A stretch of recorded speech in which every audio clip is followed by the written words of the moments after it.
지금 빨리 막 여기 이 거대한 물결이 오니까 어 어차피 맞을 물결인데 빨리 막 우리가 먼저 받아들이자. 음. 이거랑 어떻게든지 막 막을 이렇게 조금씩 좀 여기도 막아보고 저기도 막아보고 이렇게 하면서 그럼 좀 더 그렇다고 영원히 안 오진 않겠죠. 근데 저는 그렇지만 이것도 다른 음, 의견인 것 같아요. 이 음, 이제 워딩을 다르게 할 수 있지 않냐? 이거는 뭐 그럴 수도 있겠다라는 생각이 드는데 느리게 가자라는 거는 제가 이제 여러 나라를 살아보니까 더 이런 생각이 강력하게 드는데 여기서 한국이 만약에 느리게 간다. 그러면 이미 기술 발전이 된 나라들 기술을 사서 쓸 수밖에 없고 그러면 의존하게 되잖아요. 자체 AI 모델이 없으면. 그게 이제 그 달 착륙을 지금 늦게 하는 이유도 그렇겠죠. 자체 기술이 없기 때문에 여태까지는 해외 기술을 써서 했고. 근데 이제 달에 가는 게 중요한 게 사실 아닌데, 사실 제 생각에는 이거는 국방과 관련된 미사일 뭐 이쪽 기술이 없다는 게 문제인 것 같거든요. 그런 측면에서 봤을 때 모든 것을 의존하게 되는 그 시나리오보다는 지금 빨리 따라잡는 게 낫겠다라는 게 저의 이제 생각입니다. 빨리 따라잡아서 다 같이 그냥 빨리 망하면 되는 건가? 왜 망할까요? 아니, 지금 다 모든 사람들이 다 얘기하는 게 AI도 사실 엄청나게 데이터, 그러니까 뭐 데이터 센터부터 시작해서 에너지를 굉장히 많이 먹고, 뭐 물 자원도 그렇고, 이게 환경하고 절대 뗄 수가 없고, 그다음에 각종 뭐 희귀 광물도 있고, 그러니까 사실 이게 물리적인 거는 어쨌든 한정되어 있으니까. 뭐 지구의 자원이라고 하는 게 에너지도 그렇고 그러니까 그런 것들과 함께 이제 거기에 투여되는 뭐 돈들이 이제 돈도 어쨌든 한쪽에 몰리게 되면 다른 쪽의 문제를 해결해야 되는 문제들에는 이제 덜 갈 수밖에 없고 그 지금 모두가 이야기하는 뭐 기후 변화의 문제라든지 그런 것들에 사실 AI로 대전환을 하는 게 얼마나 이 문제를 해결하는 도움이 될 것인가. 우리의 음, 공동 문제, 그리고 꼭 과학기술 환경 문제뿐만이 아니라 이제 이 전 세계, 그러니까 늘 이야기하는 엄청난 격차의 문제, 그런 것들을 생각을 하면 일단은 그냥 우리가 살기 위해서는 지금 당장 빨리 이 하는 게 살아남는 길인데, 어, 사실 그렇게 해서 한국이 굉장히 지금까지 그래도 여태까지 이만큼 온 건데, 그 와중에 문제들이 지금 사실 한국 사회에 너무 많잖아요. 음. 근데 그냥 앞으로도 계속 이런 전략으로 가겠다라고 하는 거는 한국 사회도 어떻게 잘 가고 있는 것일까? 그리고 이제 이런 식으로 모두가 이제 저 국가한테 먹힐 수 있고 저 기업에게 의존하게 되고 그걸 이제 그것 때문에 이제 모두가 다 이렇게 그냥 전력질주를 하는 그런 세상이라는 게 과연 맞을까? 음. 음. 어, 정부 예산의 한 3%에서 4%가 R&D에 배정이 되잖아요. 한국 같은 경우. 항상 좀, 타 국가들이랑 비교했을 때는 많다고 하는데, 그래도 GDP의 3% 4% 선에서, 그러니까 이게 갑자기 막 20%를 쓰는 게 아니라, 비슷한 규모의 예산이 측정이 되는 건데, 이제 이 발표 자료에서는 AI가 워낙 범벅이 되어 있으니까 그렇게 느껴지는 거일 수도 있지 않나요? 그죠? 근데 발표 자료를 보고 지금 얘기하는 거니까 아니, 당연히 발표 그러니까 자료를 보고 얘기해. 한국 전 사회가 AI를 향해 달려가고 있다는 거라기보다는 과학기술, 과기정통부 맞습니다. 과기정통부에서 이게 핵심 사안이다. 이렇게 이해를 음, 한다면 다 같이 음, 망하는 그런 건 좀 과격하지 않나요? 음. 사실 다 같이 망하는 거는 그냥 지금 지금의 이 세계적으로 일어나는 모든 일들을 봤을 때 그냥 그냥 누구나 다 할 수 있는 말이죠. 사실 그게 음, 무슨 특별한 어떤 의미가 있다라기보다는 지금 세상 돌아가는 걸 보면 사실 되게 너무 잘 되고 있다라는 느낌은 아닌 거잖아요. 그리고 AI 뭐 기술도 마찬가지고. 음, 그렇지. 이거는 과기정통부의 일부 예산만을 쓰는 과기정통부의 보고일 뿐이다. 음. 그래도 과학기술이 AI만 있는 건 아닌데, 음, 이 모든 게 AI의 밑으로, 아니, 사실 말이 AI지, 사실 저 안으로 들어가 보면 분야는 되게 다양할 것 같아요. 사실 모든 분야에서 다 AI를 쓸 수 있기 때문에, 저렇게 해놓고, 이제 들어가 보면 또 뭐, AI 전공한 사람만 할 수 있는, 쓸 수 있는 뭐 그런 예산이나 어떤 그런 연구는 아닐 거고, 많은 다른 분야들이 있겠죠. 있지만, 그래서 한편으로는 되게 효율적인 전략이고 항상 이제 뭔가 이렇게 뭐 하나에 빡 해가지고 약간 이제 뭐가 하나가 좀 메인이 있고 그 다음에 이제 쭉 가면은 좀 효율적이긴 하지. 음. 그렇죠. 그 얘기를 해보면 또 얘기가 진전이 있을 것 같은데, 현재 저희가 직접 쓰고 있는 AI 일상생활에서 어떤 게 있나를 나눠보면 재밌을 것 같아요. 음, 음, 저가 지금 먼저 얘기할까요? 네네네. 음, 저는 일단 구글에서 제공하는 노트북 ML이라는 서비스를 논문 쓸 때 잘 썼는데, 음, 이게 뭐냐면 PDF를 업로드를 뭐 열 몇 개를 해요. 그러면은 그거 제가 업로드한 텍스트만 베이스로 모델이 트레이닝이 되는 거예요. 그럼 예를 들어 클리토리스에 대한 논문을 한 20개를 업로드해 놓고 이제 프롬프트를 쓰는 거죠. 이런 결과값을 냈던 뭐 female genital mutilation, 그러니까 여성 성기를 막 잘라내는 그런 나라들 있잖아요. 그런 나라들의 생존자들을 치유하는 트리트먼트 방법들을 요약한 논문을 찾아. 그럼 그 20개 중에 어떤 논문이 그 방법에 대해서 얘기를 했는지를 찾아주는 그런, 그러니까 제가 업로드한 것만 기반으로 이제 뭐 트레이닝이 되는 그 음, 모델을 음, 잘 쓰고 음, 있고요.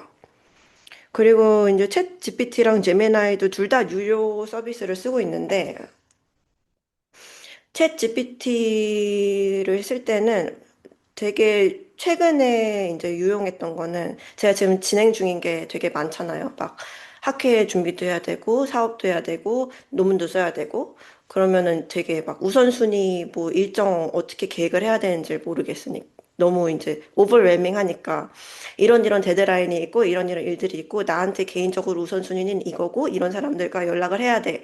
앞으로 2, 3주간 주간 계획을 세워줘. 했을 때 이제 챗GPT가 약간 명료하게 이게 프라이어티고 이거는 후순위야. 이거를 이제 객관적으로 정리를 해주니까 그것이 되게 도움이 많이 됐어요. 음, 음, 음, 음. 음. 저는 주로 쓰는 거는 챗GPT. 유료는 그거 하나 쓰고 나머지는 사실 저는 제미나이랑 클로드는 거의 안 쓰고요. 가끔 퍼플렉스티 쓰는 정도? 그래서 챗GPT의 의존도가 거의 챗GPT 위주로 쓰고 있고, 음, 저는 주로 약간 제일 잘 쓰고 있는 거는 조금 이렇게 약간 형식적인 문서 작성할 때, 어, 내용의 어떤 뭐 퀄리티 이런 게 별로 중요하지 않고, 그냥 문서라는 것만 중요한 그런 문서를 작성할 때 주로 되게 많이 쓰고요. 잘 쓰고 있죠. 그리고 번역, 주로 진짜 번역하는 데 많이 쓰고, 음, 그거 말고 제 연구에는 그렇게 생각보다 이게 약간 그 인문사회 쪽의 연구에는 조금 그 이공계 연구보다는 아직은 이렇게 막 이렇게 아주 제가 그 원하는 기대하는 것만큼의 퀄리티는 좀 아닌 것 같아서 음 그냥 그죠. 예를 들면 논문을 요약하는 정도? 그러니까 논문을 처음에 이제 아 이거 그러니까 정독하기 전에 이걸 볼 필요가 있는지 없는지 약간 그 정도 알기 위해서 요약시키는 거. 뭐 그런 그렇게 많이 쓰는 것 같아요. 음, 음. 거의 데일리 베이스로 쓰시나요, 쌤도? 저는 그렇긴 한데. 그죠, 그죠. 음. 그런 거의 그런 것 같아요. 늘 이렇게 소소하게 뭐 쓸 일이 생기는 것 같아요. 음. 근데 하여튼 저는 그러니까 이게 확실히 이공계와 이공계가 아닌 분들의 체감상의 차이가 되게 크긴 한 것 같아. 그러니까 진ля라님뿐만 아니라 주변에 약간 이공계에 계신 분들은 진짜 막 뭐 막 분석하고 막 할 때 많이 쓰더라고요. 음. 그냥 이렇게 이걸 써야 되나 말아야 되나 수준이 아니라 그냥 대학원생이신 분도 그냥 무조건 AI를 그냥 완전히 디폴트로 쓰는 수준으로 어, 그냥 쓰시고 그래서 거의 그냥 이미 그냥 연구 일상의 일부처럼 이공계에 계신 분들은 많이 쓰시는 것 같고 인문사회 쪽도 조금 약간 정량적인 연구 하시는 분들은 잘 쓰시는 것 같아요. 뭐 통계 돌리고 막 이런 거 하시는 분들은 늘 막 너무 좋다 막 이제 세상이 달라졌다 이러면서 어, 극찬을 하시고 근데 이제 저처럼 약간 질적 연구를 하는 그리고 글 자체가 좀 중요한 그런 사람들한테는 아직은 뭐 그렇게까지 내가 쓰는 거를 막 대신하게 할 정도의 퀄리티는 전혀 아니니까 이제 그 부분은 여전히 그냥 사람이 하는 걸로. 음. 그렇게 대체가 안 되는 일이 더 가치가 높아질 거라고 저는 생각이 드는데, 이게 너무 나이브한 생각일지, 아니면 다른 사람들도 공감할 만한 생각일지는 잘 모르겠어요. 그런 얘기들은 이미 많이 하고 있는 것 같아요. 음. 그래서 예를 들면은 제가 듣기로는 뭐 올해 서울대에서 제일 입결 높았던 학과가 철학과다 막 이런 얘기까지 들었거든요. 음, 에? 진짜? 네. 물론 이제 철학 하시는 분들은 약간 뭐 하여튼 좀 그걸 더 조금 이렇게 좀 더 sarcastic하게 이렇게 보시는 분도 계시지만 어 그러니까 지금 딱 그 진ля라님 말씀처럼 오히려 이제 질문을 던지고 뭔가 이렇게 막 깊은 사유 이런 거가 인간만이 할 수 있는 거라서 오히려 철학이 뜬다. 그리고 심지어는 이제 더 넓게는 오히려 인문학이 더 이제 필요하다. 음. 그렇게들 실제로도 그리고 또 하나는 이제 오히려 이제 육체 노동이 더 이제 대체가 더 안 될 거다. 뭐 도배하는 거 막 이런 거 있죠.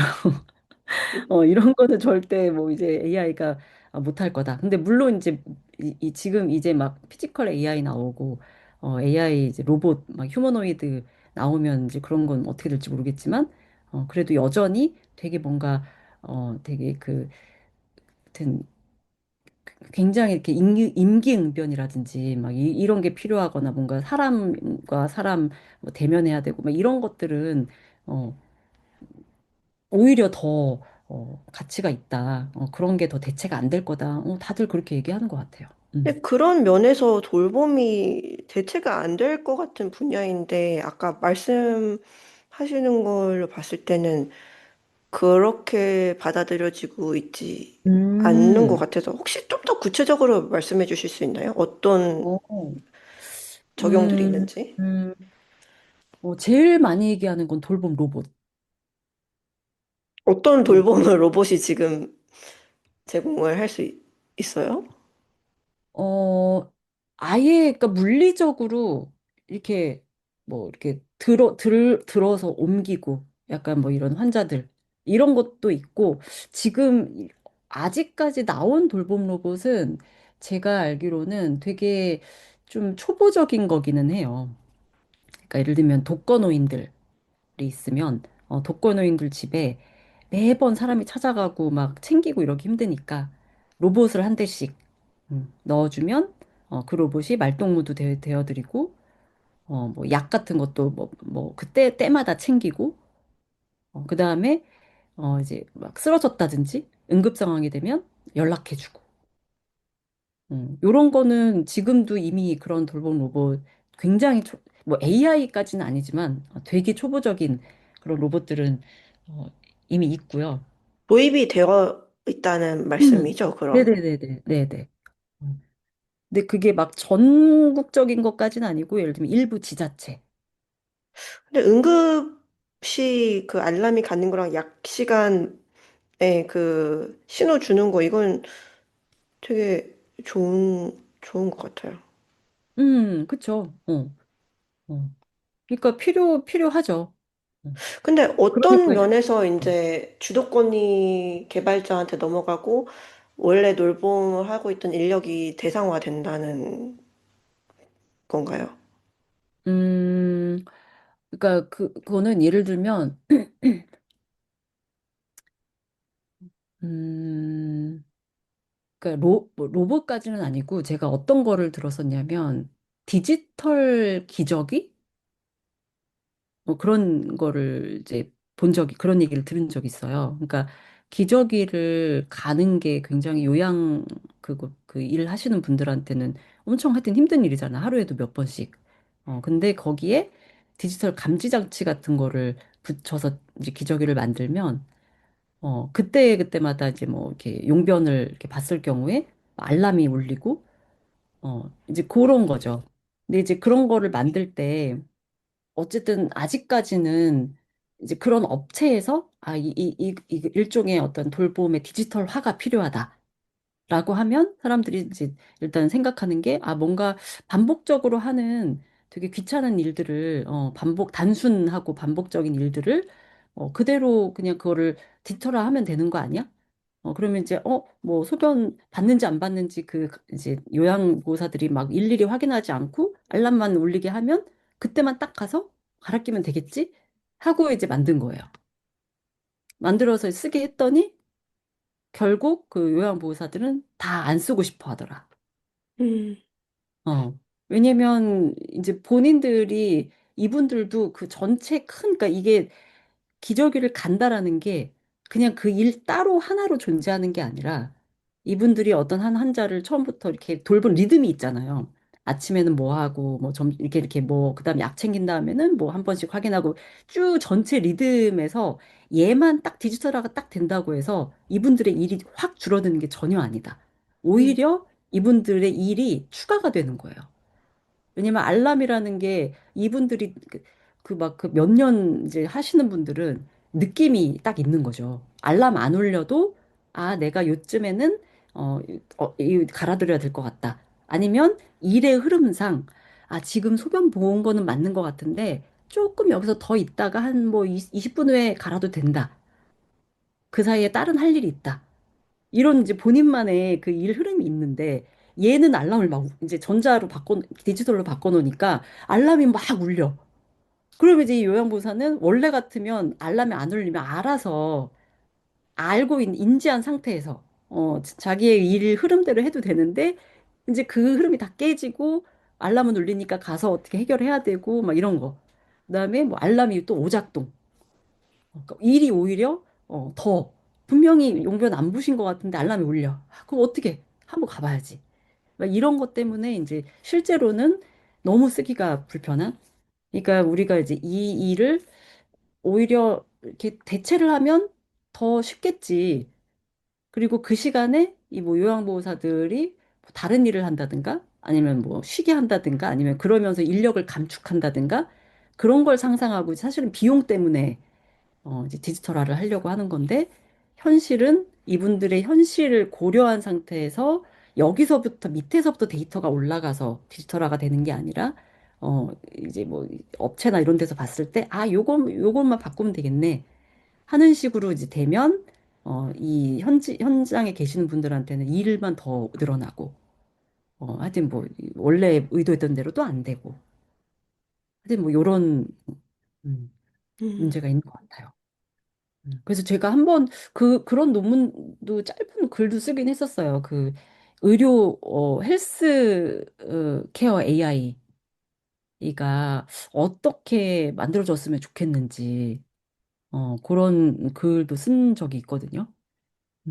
그래서 그게, 뭐, 유럽에서의 연구 이런 거를 보면, 그 데이터 자체가 굉장히 그 기존의 어떤 환자들 아니면은 기존의 그 돌봄 인력들 거기서부터 이렇게 아래서부터 이렇게 만들어져서 올라가는 식으로 되면 되게 효과가 좋은 것 같더라고요. 음. 근데 이제 그렇지 않을 경우가 좀 문제가 되고 하여튼 네. 요거는 뭐 더 뭐 길게 얘기하기는 좀 그렇고. 아, 그 뭐 음. co-create라는 단어가 요즘에 많이 보이더라고요. co-create. 그 만들 때부터 이제 음. 참여시키자. 네, 다양한. 그러면 약간, 마저 얘기하면, 그러면 예를 들면 아까 그 요양보호사 같은 분들, 제가 바라는 거는 그런 거예요.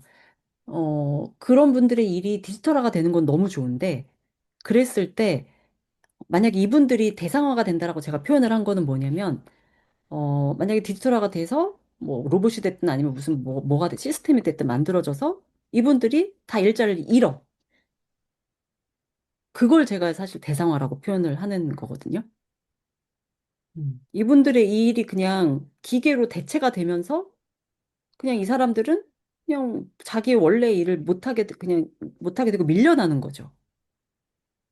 음. 근데 저는 제가 생각할 때는 꼭 그렇게 되지 않아도 될 것 같다. 왜냐하면 이 데이터라는 게 이 사람들의 실제 일에서부터 만들어져서 올라가는 거면 사실 제일 그 돌봄 일을 잘하는 분들은 그분들이잖아요. 매일매일 그 요양보호사로서 이렇게 돌봄 일을 하는 분들이 전체 환자를 돌본다는 게 뭔지, 환자들이 뭘 원하는지, 이거를 가장 잘 아는 분들이라서 이분들이 그러니까 이 아이의 뭐랄까, 어떤 일이 필요한지에 대한 규정부터 시작해서, 그러면 제가 이제 그러니까 약간은 조금 여기에 상상력을 가미하자면 이분들 중에 그러니까 예를 들면 돌봄 무슨 AI라든지 뭐 이런 거를 개발하는데 되게 중요한 인력으로 들어갈 수도 있을 것 같고. 그러니까 이분들에게는 어떻게 보면 직업의 전환 같은, 그러니까 직업을 잃는 게 아니라 내 직업을 기계한테 주고 그냥 나는 물러나는 게 아니라 내가 지금까지 쌓아온 이 지식, 사실 그것도 엄청난 지식이니까 지식을 지식으로 만드는 데 본인이 이제 개입을 할 수 있는 그러면 갑자기 요양보호사에서 약간 돌봄 AI 무슨 뭐라고 해야 될까? 뭐 데이터, 하여튼 설계자가 될 수도 있고. 음. 저는 그렇게 좀 바뀌었으면 좋겠어요. 충분히. 근데 여기서는 그러니까 유럽에서 있는 사람이 그 얘기를 들으면은 당연히 할 수 그렇게 할 수 음, 완전히 음, 가능한 얘긴데라고 음. 생각이 드는데 그게 되게 엄청 획기적인 약간 그렇게 받아들여질까요? 한국에서 그렇게 제안을 한다면? 그, 그럴 것 같아요. 아, 그래요? 왜냐면 지금까지 그렇게 개발되지 않았기 때문에. 음. 그리고 예를 들면 하다못해 그 콜센터만 봐도 콜센터가 지금 AI로 다 전환이 된다고 되기도 했고 실제로 앞으로도 다 될 거라고 하고 근데 지금 콜센터 오늘 제가 본 기사도 그런 게 있더라고요. 그분들이 지금 이제 한참 전환기이기 때문에 이제 AI가 상담을 하고 나면 오히려 그거를 이제 검수하고 이러는데 일을 또 그것도 업무인 거예요. 얘가 잘 처리했는지 이거 확인하고 혹은 얘가 처리 못한 상태라서 고객들이 왜 우리도 그렇잖아요. AI랑 한참 싸움하고 나면 자동 응답 이런 거 하고 나면은 더 답답하니까 나중에 이제 결국에는 사람을 막 찾게 되고 그럼 이제 사람한테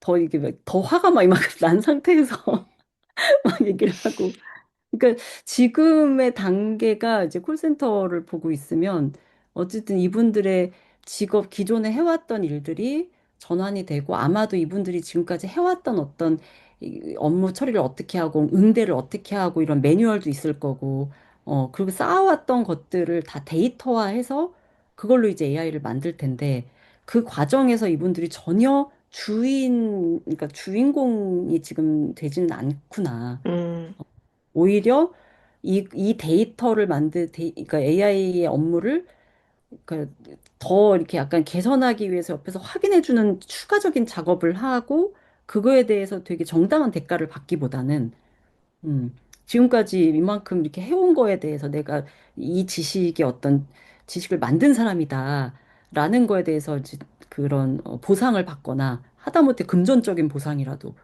그런 거 전혀 없이 나를 밀어낼 기계를 위해서 약간 일하면서 이제 퇴장을 하시는 거잖아요.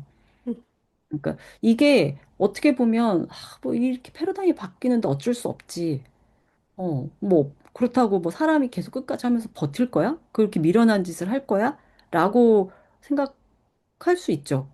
그치만 꼭 그거 아니면 이렇게 쫓겨나는 것만 있는 게 아니라 이 중간이 있을 거니까, 그 중간에서 지금까지 그 일에 종사해왔던 인간들을 굉장히 존중하는 방식으로 그래야지 사실, 결국엔 그게 사실 그 상담하는 품질도 높아지는 거고, 그 고객들한테도 결국은 더 좋은 거고, 돌봄도 마찬가지고. 네, 완전 동의하는 바입니다. 음, 음, 음.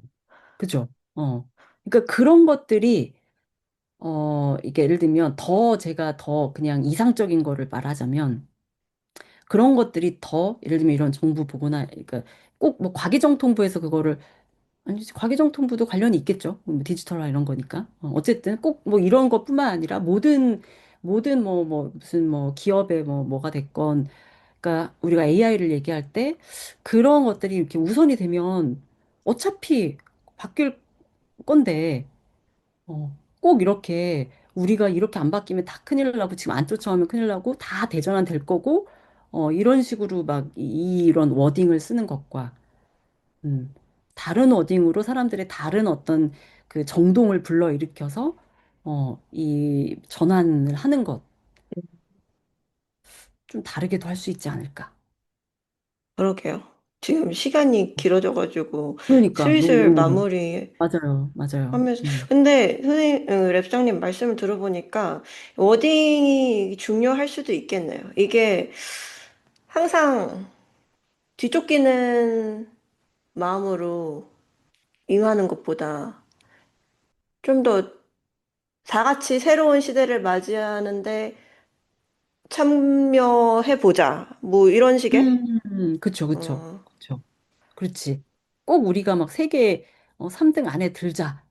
이거 음, 말고, 어, 그거 말고도 우리의 어떤 가슴이 웅장해지는 뭔가, 그죠? 이제 그 60년대, 70년대부터 계속 해왔던 그건데, 이게, 동기부여가 사실 우리가 계속 그걸로 되어 오긴 했는데, 이제 뭐 2025년 정도 되면, 좀 이제 우리가 얼마나 또 K컬처, 막 지금 다 자부심도, 막 있고 이럴 때, 더 좀, 이렇게 더 뭔가, 모르겠어. 그게 뭘지는 모르겠지만, 음, 좀 그런 것 같아요. 그러니까 기대감이 또 있으니까, 네. 그랬던 것 같아요. 음. 랩장님과 대화를 한 시간 하면서 저도 좀 더 다른 방법도 있겠다라고 생각이 들기도 하는데요. 또 한편으로 이제 다른 관점도 공유를 하자면 제가 독일에서 있을 때도 우리 뒤처지면 안 돼! 하는 게 맨날 뉴스에 나왔고 여기 음. 와서도 우리 뒤처지면 큰일 나! 미국 뉴스를 봐도 우리 중국한테 뒤처지면 큰일 나! 맞아, 모두가 맞아, 똑같은 톤을 쓰고 있긴 해요. 맞아요, 맞아요. 예. 음, 그래서 아주 한국만의 특이한 그 특성이라고 하기에는 그치. 좀 패턴으로 보인다. 이런 맞아. 기도 해요. 예. 서로가 서로를 이용하고 있는 것 같아. 네, 아주 흥미로운 대화였습니다. 음, 네네네. 음. 하여튼, 오늘 이 주제는, 저도 사실 더 얘기하고 싶은 것도 막 지금 막 더 떠오르고 하는데, 또 우리가 또 언젠가, 제가 한번 나중에 좀 주제를 제안을 해보고 싶은 것도 있어요. 오늘 얘기를 하다 보니까. 해주세요. 네, 또 네. 그런 거, 네, 또 어, 말씀드리겠습니다. 티저로 말씀해 아, 주실 수 티저. 있다면. 제가, 막 오늘 막 이렇게 얘기를 했던 거에, 뭐랄까, 학문적인 근거? 철학적인 근거가 되는 게, 그, 이자벨 스텐게르스라는 과학 철학자가 다른 과학은 가능하다. 느린 과학 선언이라고 하는 책을 썼고, 그게 작년에 번역이 됐거든요. 제가 그걸 굉장히 감명 깊게 읽었기 때문에, 그래서 오늘 더 이렇게 열심히 얘기를 했답니다. 그래서 뭐, 알겠습니다. 그 책과 관련한 뭐 그런 주제입니다. 음. 네, 좋습니다. 그러면 오늘 마무리해 볼까요? 네, 네, 여러분, 긴 시간 들어주셔서 감사합니다. 오늘도 저와 그 줄리아라님의 오히려 약간 관점의 차이 그런 것 때문에 더 재밌었던 것 같아요. 음. 네, 늘 또 저도 배우고 또 다시 한번 생각해보고 그래서 좀 좋은 시간이었습니다. 네. 그러면 다음에 뵙겠습니다. 네.